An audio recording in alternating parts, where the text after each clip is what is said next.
All right, we are live. Okay, thank you. Hello, everyone, and welcome to the CUIC Academy Underground Infrastructure Education, Proactive Safety Culture, Building Sustainable and Resilient Teams. Organized by the Canadian Underground Infrastructure Innovation Centre, the University of Alberta, and Benjamin Media Incorporated. The CUIC Academy offers classes, courses, webinars, and events to help further underground infrastructure educational opportunities across Canada.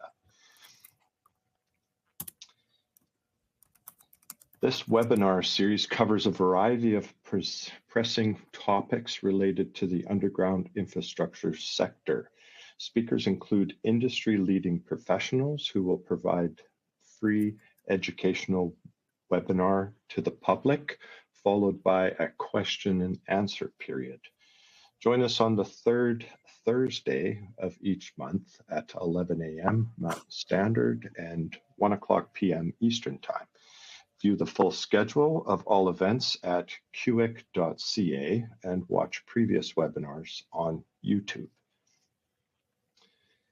CUIC Academy Safety Academy, Edmonton, Alberta, will run on September 16th and 17th of 2025.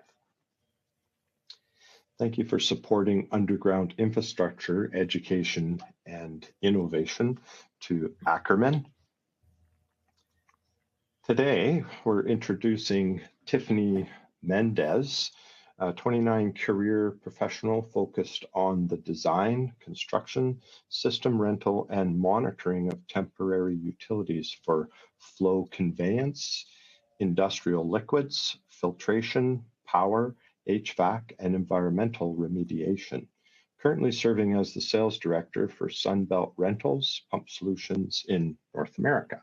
So we'll let Tiffanie take it away. Excellent. Thank you very much, Steve, for that introduction. And good morning and good afternoon, everybody, depending on where you're at. Thank you for joining the webinar today. I want to start out today with a brief safety moment. And Chevron is a contractor that I've had the privilege of working with for many years.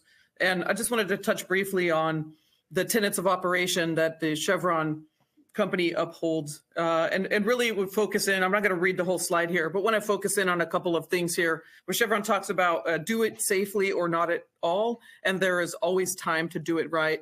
They're the guiding principles around the 10 tenets of operations. And I began working with Chevron in 2008 and had just a great opportunity to, as a subcontractor for Chevron, to learn and be a part of their processes, and they really bring their contractors in as part of their family for their refining operations and as well as their upstream and midstream operations. And the tenet I wanted to touch on today briefly is always maintain the integrity of dedicated systems. And if we think about a dedicated system in a refinery, those systems are normally piping and valving systems that allow the refinery operations to continue. And we know working in a refinery that we shouldn't touch any valves or move any control devices that represent a dedicated system. But beyond that, there's also a application on any job site around a dedicated system. So if we think about equipment on a job site, anything that where you're lifting or moving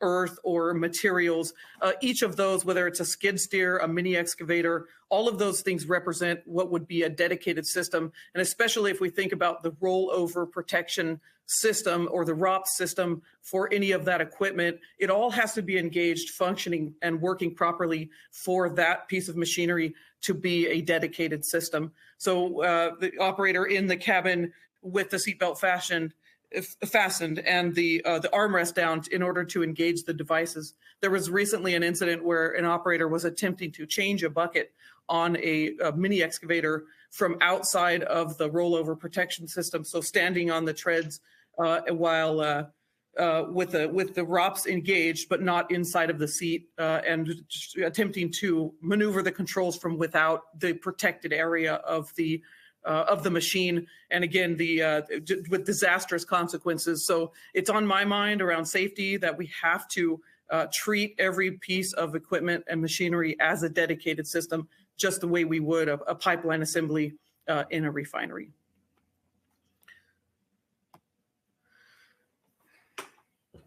I want to touch on a brief incident that I had. This was in 2002. I was working as a subcontractor for an NGO called the Nature Conservancy. And working as a subcontractor, we were doing riparian restoration for a mine, a closed down mine. And so we were using high pressure water cannon systems to be able to irrigate the vegetation that had been planted to help it take root in the refinery. And this incident that occurred, or this moment of safety transformation for me, occurred when it was the fourth trip to this job site, which was 3 hours away from our yard. And during this time, we had been down this road, which was a 3-hour drive, and the last 10 miles was a dirt road. And me and the foreman I was working with, a gentleman named Martin, we had been down this road. Again, this represented the fourth time. The difference in this incident was, or in this opportunity to visit the site again, was a couple of things. Number one, we had a different truck. We had a lightweight half-ton truck. It was my personal truck instead of his heavier service truck, which had a dual axle on the back. So we were driving a different equipment, lighter equipment. We had parts and pieces in the back. They were secured but with straps, but they were the last parts we needed to set up the job. And the other thing that had occurred was there had been a large windstorm, and the road had undulations in it, making it like kind of a washboard style. The last thing was that it was raining. So we were driving the last 10 miles to this job site, having a conversation. We were going the same speed that we would have gone in the heavier truck that we had used 3 times before to visit the same job site. And what happened was the vehicle began to fishtail on the road. Ultimately, Martin was driving. He lost control of the vehicle. We plummeted off the edge of a it was a sloped cliff, if you will, but not completely straight down, but at a very steep angle. The truck ended up going end over end 3 times and ultimately landed at the bottom of the ravine on upside down. There was some minor injuries sustained just around the Martin's head striking the top of the cabin because he was not wearing his seatbelt, but he did brace himself for the impact. And then there was some whiplash that happened a couple of days later. But I go back to when I think about this incident, I think about a moment of safety transformation in my career. There's 2 things that stand out about this incident. Number one was it was the 8th tenet. If we go back to Chevron, the 8th tenet that says always address abnormal conditions. So there was no pause work. There was no consideration for the velocity at which we were traveling, and that there were different conditions. The truck was lighter, the road was bumpier, and it was raining. So all of those things were happening at the same time. They affected the maneuverability of the truck on the road. Again, a road we traveled safely 4 or 3 times prior.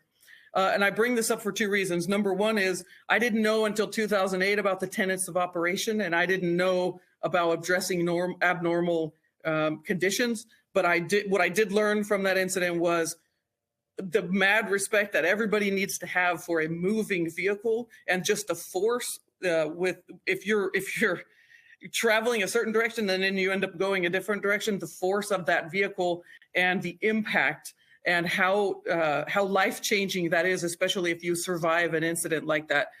You come away with a whole different kind of appreciation for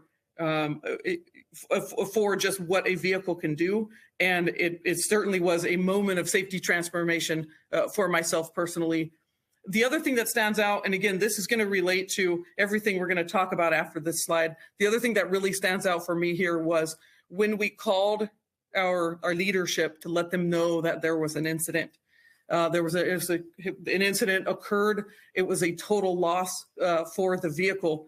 And the first question that the leadership asked us was, were you driving a company vehicle?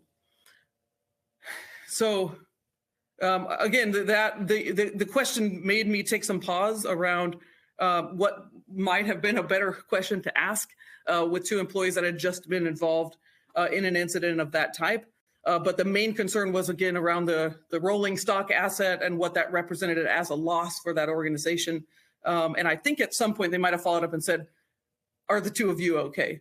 Ultimately, we were okay. We went and finished the job, and we learned a lot from that. We got the truck towed. Everything turned out okay. But again, if we think about the impact of an event like that, I would love to hear from any of the audience that's on the call if you'd like to put it into the questions around maybe a moment of safety transformation that's occurred in your career that you'd like to share. If you'd like to put those in, and then I know it's a webinar, but we'll make this as interactive as we can, and perhaps Steve could read some of those out for us. Steve, feel free to just jump in if we do get some comments back in the chat. I'd love to hear it's from some of the other leaders on this call what your moments of safety transformation have been as we work through the deck today.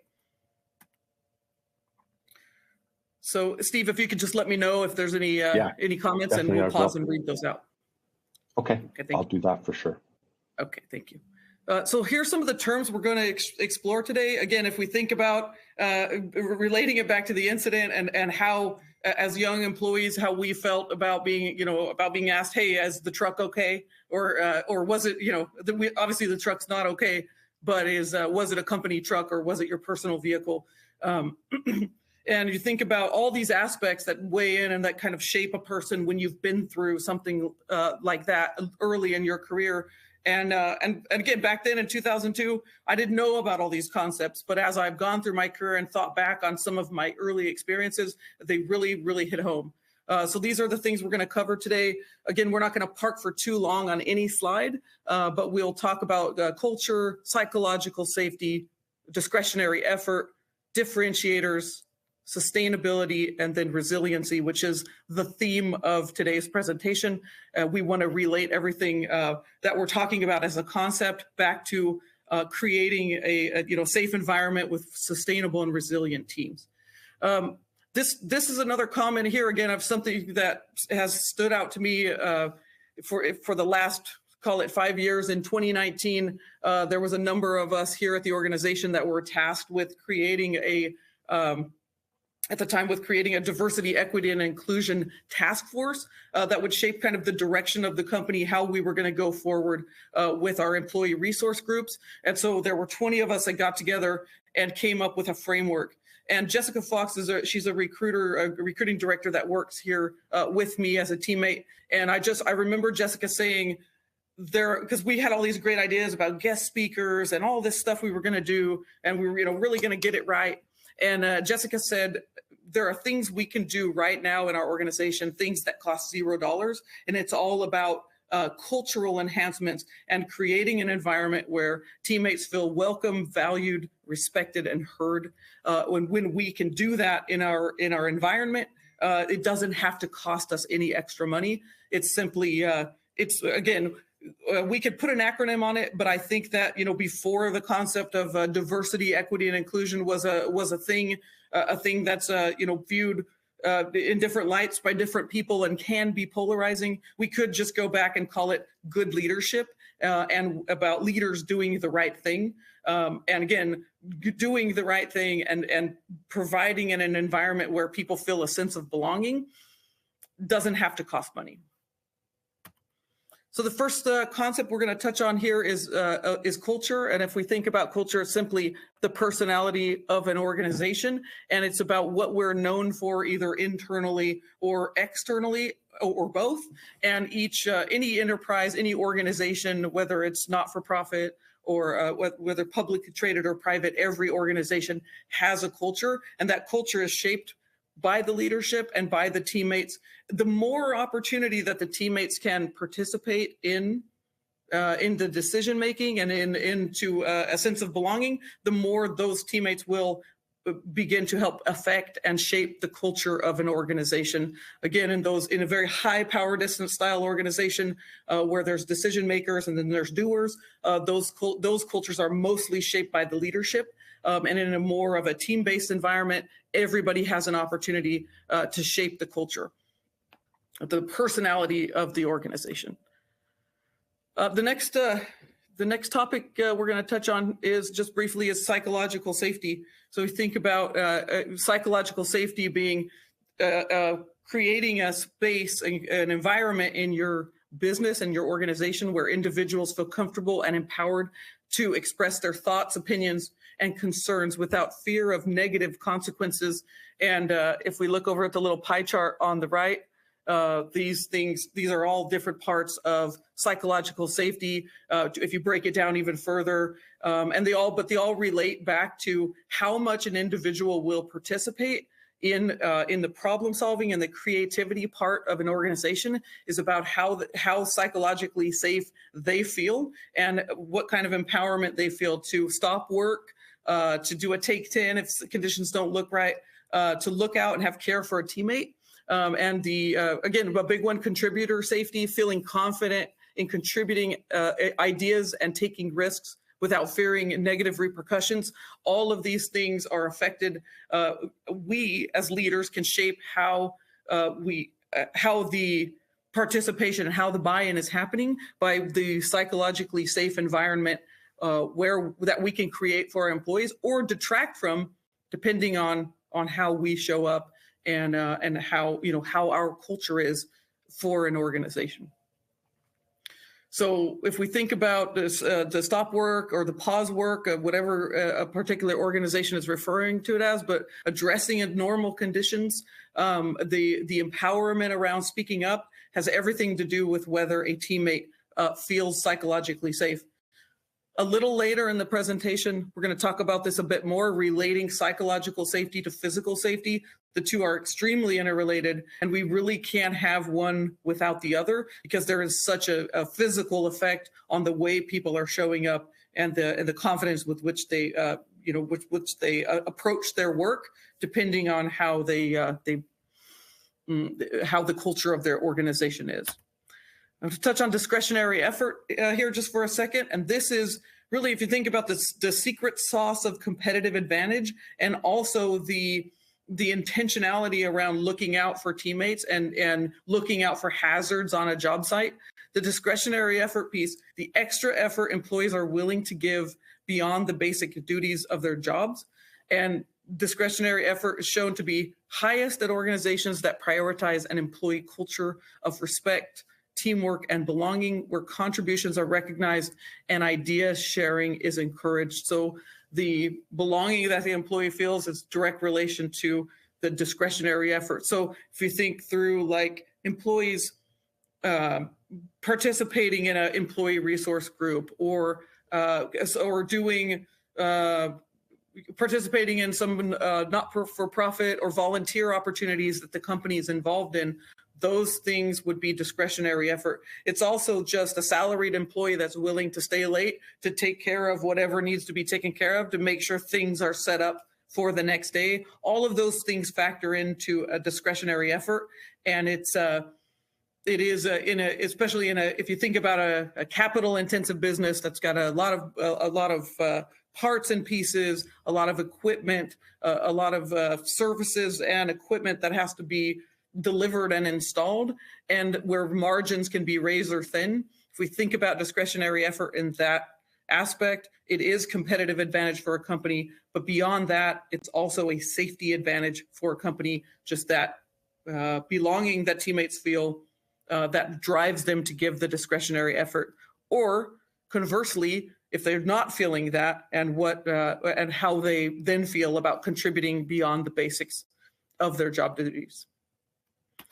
I'm going to touch on differentiators here for a second.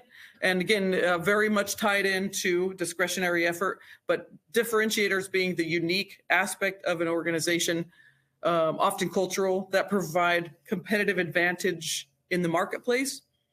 And these are frequently related back to the psychological safety and discretionary effort that exist in an organization that allow it to be differentiated. Steve, do we have anything in the chat so far, or anything in the messages, the questions rather? Nothing as of yet. Okay, all right, just checking. Sure. Yeah. Thank you, sir. So sustainability in organizations. So just a little bit on this slide here before we move into some of the contrast and compare content that's going to dig deeper into resiliency.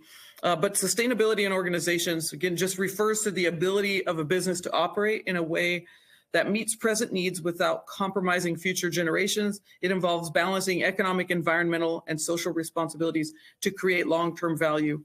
And organizations achieve sustainability by reducing environmental impact.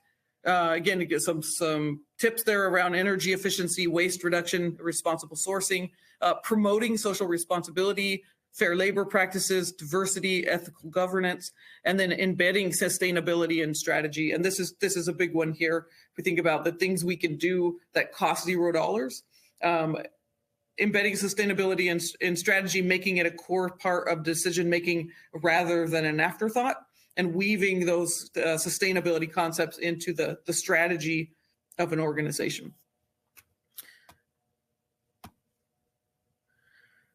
And then, well, this is, I probably could have used a little bit bigger font here on this one, but we're going to talk a bit about just resiliency as it relates to businesses and organizations.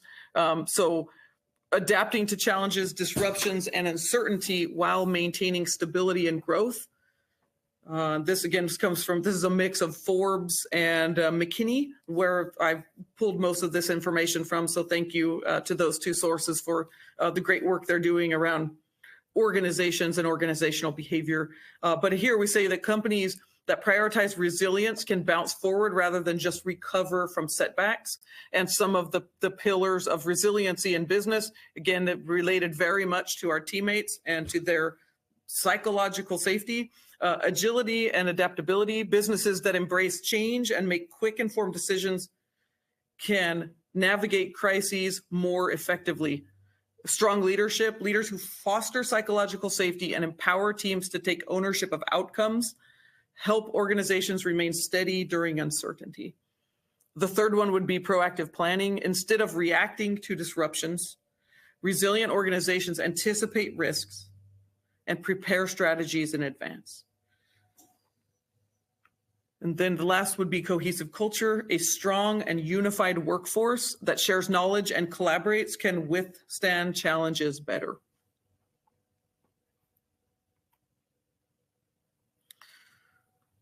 So Gallup is another source I like to refer to for things we're doing within our organization and my own strategy for my line of business.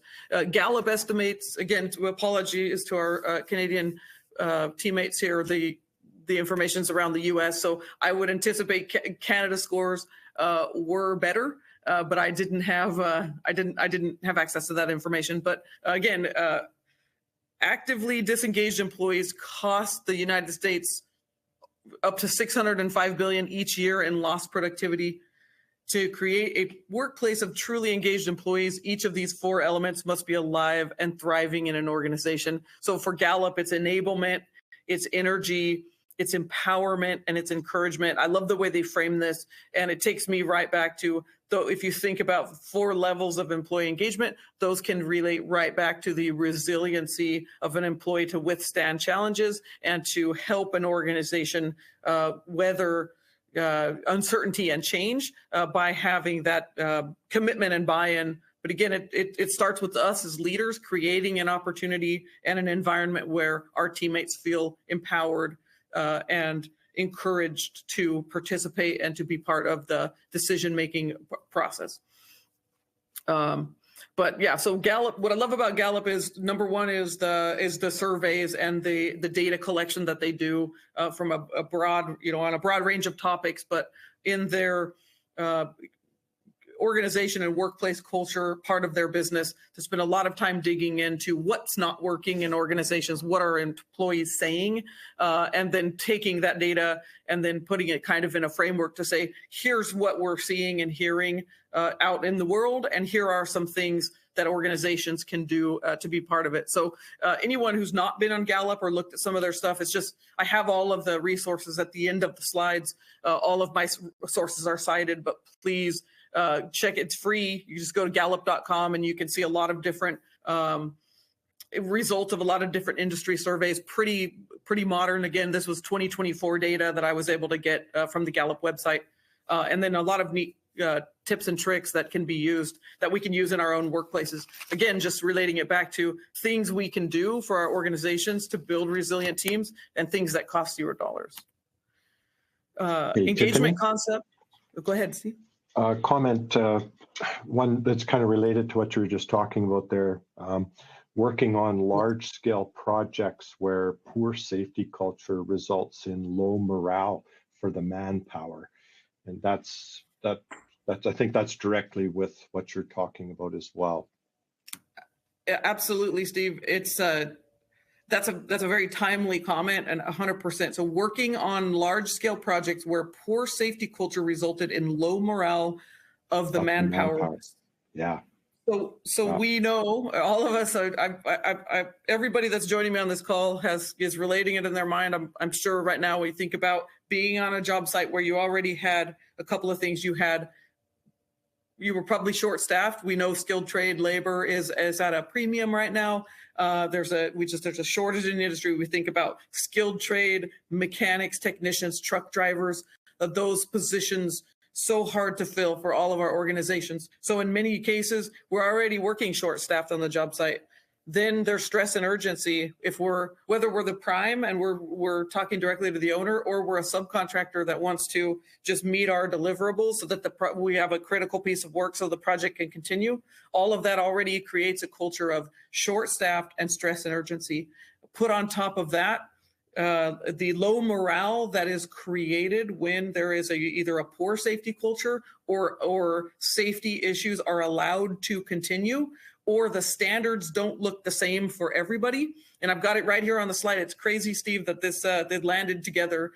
Safety culture must intersect with business culture. You can't say we want to pause work and we want to keep everybody safe on the safety side, but when it comes to a business conversation, no one is allowed to question it, because then again, it's a inconsistent standard, and that doesn't have a clear cultural reflection for an organization.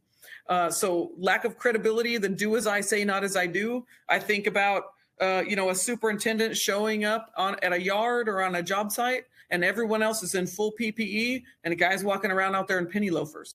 And that's a do as I say, not as I do. The rules, the first thing because the teammates, our skilled trade teammates, are people in the field that are getting it done. They see everything. If they notice who's wearing steel toes and who's not, and they notice who's reaching the safety culture and who's adhering to it, and if those things are coming from the same person. So when we think about poor safety culture on a job site and inconsistent standards on a job site, that stuff leads to low morale, which is low production. It's the antithesis of discretionary effort. And then it just, again, the tangible reason to do it besides the paramount safety reason to do it, but it's all about buy-in and production, which slows and suffers when the standards are inconsistent or when the safety culture is poor. So thank you very much, Steve. That's perfectly said. So yeah, uneven consequences. I like to talk about that one. I'm gonna share another personal story here. This is before college. I was working for a company that manufactured building products, specifically wallboard and ceiling tiles and joint compounds. And there was times that we would have to sort the sheet or the wallboard bundles by hand. And when we would do that, we needed to have an operator on the forklift if we were going to have the forks elevated so that we could slide the bundles across. We had to have an operator on the forklift, and we had to have an operator on each side moving the bundles over. This was a safety thing. It was so that you couldn't have an elevated load without someone sitting on the seat with their seatbelt on the forklift and the parking brake on. So this was all designed for safety. However, a number of times in the plant, you would see a supervisor. It would be a quick thing, but the supervisor would have just one operator with him, and they would have the forklift with the seat empty, and they would be moving the bundles. And then again, it related to me personally. I had seen this done a number of times, and so there was a time I needed to change the count on a bundle or on a unit of wallboard, and so I did it. So I got off the forklift and I asked my teammate to help me move a couple of bundles across. The same foreman that had done it about 100 times saw me doing it and immediately took me to the office. I got suspended for 3 days for a safety violation. Now I broke the rules, and what I did was wrong. It was against the plant standards. But again, it was do as I say, not as I do. And there was an opportunity that I felt was quite retaliatory at the time. Again, we're talking 18 years old. I do appreciate that company did have a very, very intense safety culture. And it was, when it was going right, all of the framework was there for a really, really strict safety culture. But where it wasn't going right was leadership saying, do as I say, not as I do. The rules don't apply to me, but you will suffer consequences for doing the same thing I just did yesterday. So again, everything we do as leaders matter. How we show up matters, and how we show up and how we interact daily with the teammates. They know if it's real or not. They know that. They know who's just showing up and who's just talking about it and who's living it, and that is the differentiator between as high a morale as you can get on a busy job site or low morale that then translates into low production. Next item, this is my model here from Mendez 2021. But again, this Venn diagram is the intersection of psychological safety and physical safety, just to show that we can't really have one without the other. If we are saying if we're upholding physical safety, but the workplace is such that employees don't feel psychologically safe, they don't feel they can speak up, that has a direct impact on the ability to provide a physically safe workplace. But in the intersection of those two things is a highly engaged employee, and we know when there's high engagement, there is care for teammates. There's an eye on safety practices, procedures, and an eye on what could go wrong. What's the worst thing that could happen? And a pause work. A higher likelihood of a pause work and an adherence to safety culture to say, let's talk through this task, let's talk through differing site conditions, let's talk through any anomalies in the work before we proceed, so that we make sure that all of our teammates are protected. This is just a little bit more information from Gallup showing, talking about employee engagement, with record low satisfaction and high number of employees seeking new job opportunities. Employee quit rates haven't increased, but workers reportedly feel more disconnected from their jobs, a phenomenon Gallup calls the Great Detachment.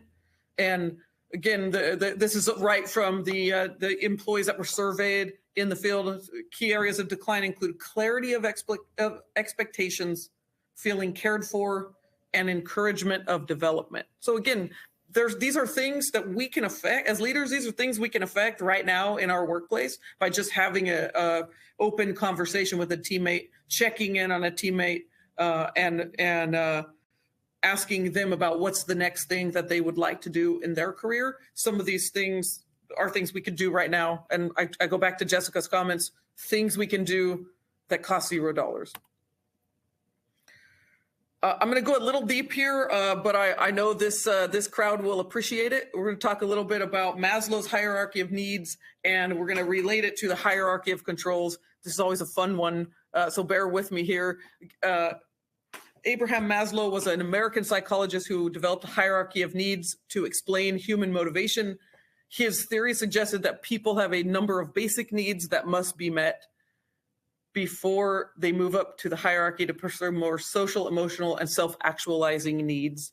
And then if we think about the hierarchy of controls, which is and you know what, I'm just going to flip to it right now. So there we have it. We have Maslow on the left, and we have the hierarchy of controls on the right.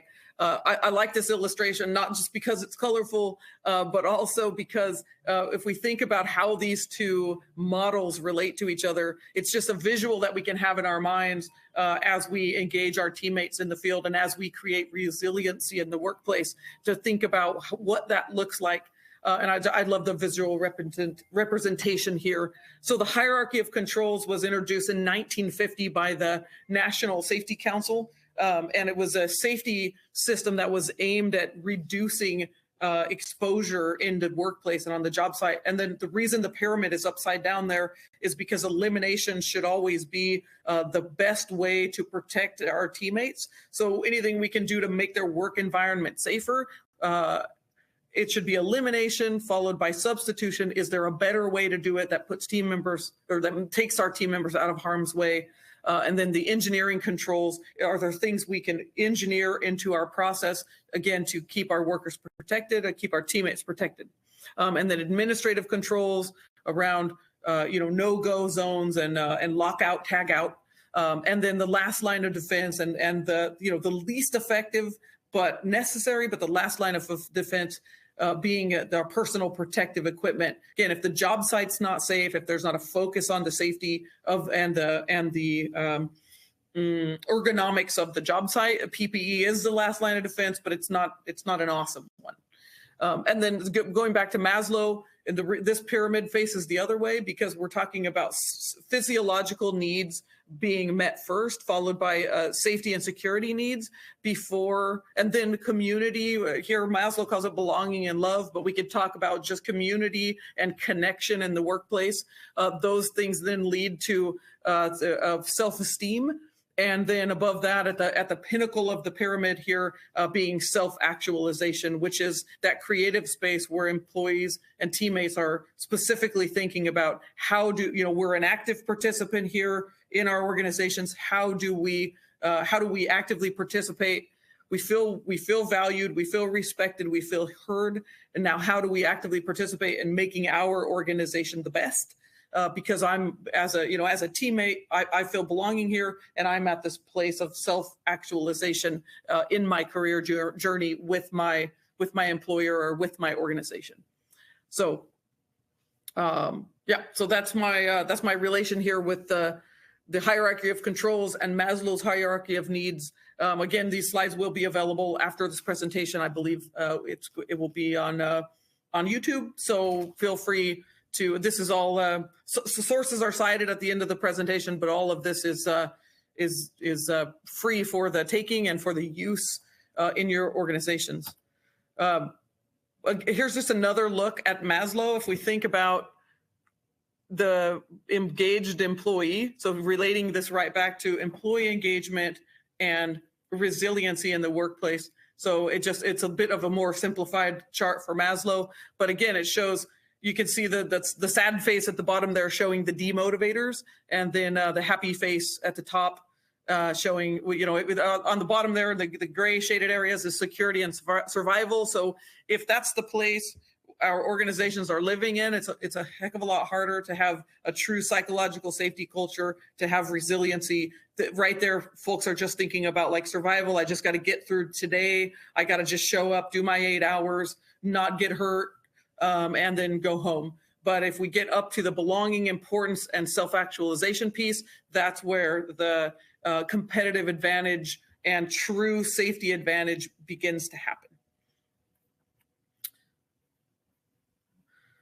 So again, this is just a summary slide here relating a hierarchy of needs back to Maslow. By effectively eliminating hazards, organizations address employees' fundamental safety needs, enabling them to focus on higher level psychological and self-fulfillment needs. This secure environment fosters creativity and problem solving, empowering employees to become innovative contributors, and consequently, organizations that integrate hazard elimination into their safety culture facilitate employees' journey towards self-actualization, resulting in a differentiated competitive advantage through enhanced innovation and performance. So again, I don't want to be here in front of all of you saying, oh, this, you just employ these two pyramids and all of the challenges will change. There's a heck of a lot of hard work that goes into it. There's a lot of intentionality around it. But again, if there's anything to take away from this webinar, it's that there's a model here that allows us to think visually and creatively, about how we can create resiliency with our teams. And I would say even share this with your team so that they can kind of visualize maybe what they've been feeling, because it is a nice representation here when you just put it in the slides. I feel like this is something truly every teammate, every skilled trade team member can relate to this, to these two pyramids. So this is the part here. I wanted to open it up. If there's any other things, any thoughts that came to mind, or any questions at this point from any of the audience, I would love to read your questions and respond to them at this point. I have, while you're typing your questions, I'll just touch on some of my lessons learned over time. And again, Steve, if you'll just let me know if there's any questions in the chat, or in the questions box, I guess. Yeah, but for sure. Thank you, sir. So lessons learned, anomalies and weak signals. This came from, so DECRA is a safety consultant that I've had the privilege to work with in the last 6 years. There's a fantastic gentleman that leads part of DECRA. His name is Dave Musgraves. And he's the same gentleman that would talk about the moments of safety transformation and these pivotal, let's call it core memories or core moments in our professional journeys that have shaped how we feel about safety and how we respond to things. He also would talk about anomalies and weak signals, and how he has a statement about anomalies and weak signals were treated as white noise and allowed to continue. So when we go back to the earlier comment around safety culture, low safety culture resulting in low morale, a lot of it is due to that. You say, you get some weak signals and anomalies in the process, and instead of saying, hold on, let's pause work and check this out and understand the why, if it's allowed to continue, it can create a less trusting environment. The other thing is avoidance. So it's not uncommon for organizations to have a culture of avoidance when it comes to difficult conversations. It happens a lot. It's hard to have difficult conversations. It takes a lot of intentionality. But as my father would tell us when we were growing up, bad news doesn't get better with age. And there's any time that we can address these anomalies and weak signals instead of avoiding them, and just call it out for what it is, and then bring our teammates into a proactive way to solve the challenge or to make the organization better, it beats avoidance every time. Another thing, again, this is another one from Mr. Musgraves at DECRA, success versus guidance feedback ratio of 90-10 or 9-1. So if we think about the number of times that we're on a site, especially as a leader, and we're calling out a safety issue and we're calling out something that's wrong, but what many times we miss doing is calling out all the things that a team member is doing right. And so there's a reason and a intentionality around doing that, because if your success or you're calling out the things that are going right, feedback is 90-1. The teammates, especially our skilled trade team members, won't get the idea that every time we're showing up, it's just to point out another flaw in the process. And then selective action. Again, I think selective action should be avoided, because selective action says I hold one teammate to a different standard than another. And oftentimes it relates to our personal feelings about an individual and or how comfortable we feel calling it out or bringing up something that may feel uncomfortable in the moment. So I know it's easier said than done, but that if we're conscious of it, saying, oh, I'm doing the selective action thing, it's something that then we can mitigate and really try to make it fair and the same kind of justice for each teammate. And then all of this just leads us to the credibility piece, which must be maintained, and once lost, it takes some work to get it back. How we show up and how we lead matters. Again, it just comes right back to our credibility when team members. This is from Jennifer Brown Consulting. They're a DEI consultant out of New York, fantastic firm, very practical. But again, we could call it good leadership. When team members feel welcome, valued, respected, and heard, they're more likely to give discretionary effort, exhibit care for teammates, identify hazards on the site, speak up and stop work, and craft thoughtful job hazard or job safety analyses, and then embrace the safety culture and uphold rules and compliance. It all leads back to the resiliency of our team.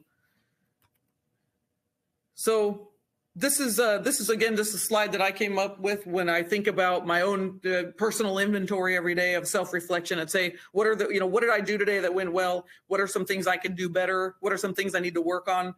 So I like to just put it in this model that talks about starting with self-reflection, taking ownership of the things that I can control, showing up visibly and credibly in the field. So wearing all the PPE and certainly being visible. I think for all of us that are on this call, there's a piece that says if we're leading from a spreadsheet or we're leading from behind the Gantt chart, it's very different than if we're showing up on the job site. The visibility is 100% linked with our credibility in the field. And then just a get better mindset. If we, I think the day we stop accepting feedback about our performance is the day we stop learning, and that's more likely to. I know for myself, if I'm not learning, then what am I doing? I'm atrophying back the other way. And then the three things. Work with this consultant named Vicki Merrill. She had this thing called it was called management action planning, and she would talk about the vital factors of the business. Again, this is way back in like 2005, but I always remember Vicki saying, we're gonna ignore the trivial many and we're gonna focus on the vital few. And she would ask, what are your three things? I find that was 20 years ago, but I still find myself asking myself, what are my three things that I'm doing to make my team more sustainable and more resilient? What are the things I can be doing right now that cost $0 to help with that? And so I'll share, for the team here, I'll share these are my three things right now, subject to change as I do more self-discovery. But I think about leading safely and visibly, which means getting out in the field and out from behind the Excel schedule to what's actually happening, boots on the ground in the field, communicating positively and transparently as much as possible with the team. And then the third one is just asking for, listening to, and acting on feedback from the field. So that brings me to the end of my presentation. I'll leave the team members that joined the call today with just a call to action around what are your three things, and what are some things you can do, what are some things we can all do in our organizations that cost $0 that might help with the resiliency piece for our teammates, for our skilled trade team members that are showing up every day. And I saw this really cool sign on a coffee shop. It was a couple weeks ago. I think it was in Seattle, and I walked in and it said, the world is short-staffed. Be nice to the people who showed up. So with that, I'll conclude my presentation. Thank you, everybody, for joining today. And back to you, Steve, if there's any more comments or questions. Okay, thanks, Tiffany. Just one, not question, more of a comment. Working on a large oil and gas project in the greenfield stage, where there was the potential for H2S gas. Night shift reported 50 parts per million H2S discovered on site, as day shift was dressing and preparing to go to work. So the individual was a foreman at the time and stopped the work from day shift going onto the job site. There were 327 employees on the job site. So this individual stopped work on that large job site, resulting in a lot of questions from the owner and the contractors. They spent 3 days training all of the people that were required, essential workers on site for H2S Alive, and the work continued. Lesson learned, that individual, and we're talking about transformation for safety, and those things that give us that sense that, listen, there was a transformation there. So I think that's what this is all about, is that individual experienced that transformation of safety and really understood what safety was all about. The reason being, those 327 people respected that person for making that decision.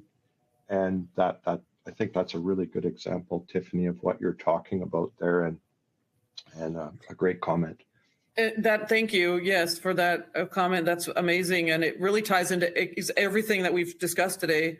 Moment of safety transformation for the individual, communication and transparency with the team, the trust generated from a stop work like that. Everyone has the right, authority, and responsibility to stop the work. get the right people involved. Don't proceed until it's safe until everybody agrees that it's safe to do so. I know in the refinery culture, that's very much a thing.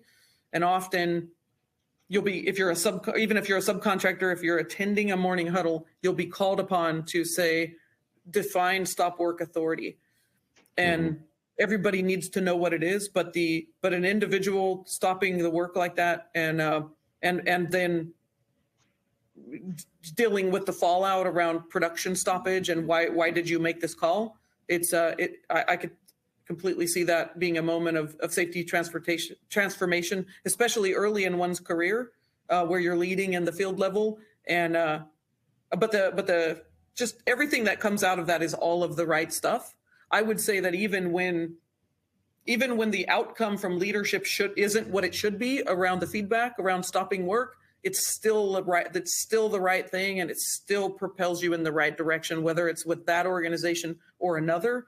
I don't think enough can be said about doing the right thing. Again, Chevron. I love how Chevron frames it, where they say there's always time to do it right, and that should be the theme. But I love that. Thank you for that share. That's everything we're talking about today. Which leads back to the trust and the resiliency piece for our team members, which ultimately is where we're all trying to get to as leaders in the field. So thank you for that. Yeah, you're welcome.